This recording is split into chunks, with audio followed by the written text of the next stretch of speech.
Artinya kami mohon kepada bapak dan ibu-ibu nanti supaya banyak mengajukan pertanyaan-pertanyaan. Walaupun misalnya pertanyaan itu mudah menurut orang lain, tapi kita belum mengerti, tapi coba kita upayakan untuk bertanya. Karena dengan suasana yang demikian, itu proses training kita itu akan hidup.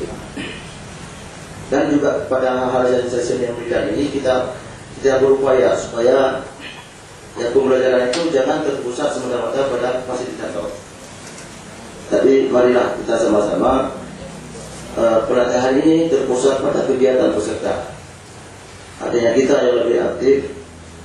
Karena kalau misalnya nanti walaupun makalah sudah ada, kemudian nanti fasilitator akan memberikan dengan infokum pada layar itu, tapi pertanyaan-pertanyaan yang langsung kita rasakan di lapangan itu sangat berharga, karena itu merupakan pengalaman langsung yang kita temukan di lapangan, kita pecahkan bersama di sini. Bapak-bapak dan ibu-ibu sekalian, jadi kami harapkan ya paling kurang setelah selesai pelatihan ini kita mengenal apa itu KPK dan apa itu KPSP. Bagaimana sistem pembelajaran di KPK, bagaimana sistem pembelajaran, apa perbedaannya pada kurikulum yang baru. Oleh sebab itu, marilah niat kita demi untuk pendidikan. Marilah pengabdian kita yang kita tanam tadi, kita juga untuk pendidikan.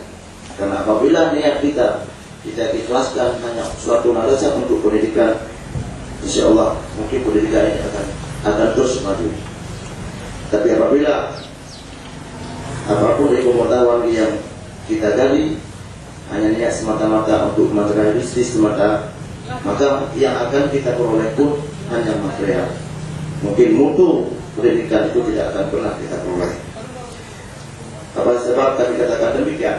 Seorang sosok guru yang pengabdiannya ditujukan untuk pendidikan, maka dia akan berpikir 7 kali keliling kalau sekiranya dia satu hari tidak melaksanakan suatu proses pembelajaran. Karena pendidikan itu merupakan suatu hal yang sangat esensial yang harus diberikan kepada siswa, karena itu adalah proses pembentukan generasi penerus.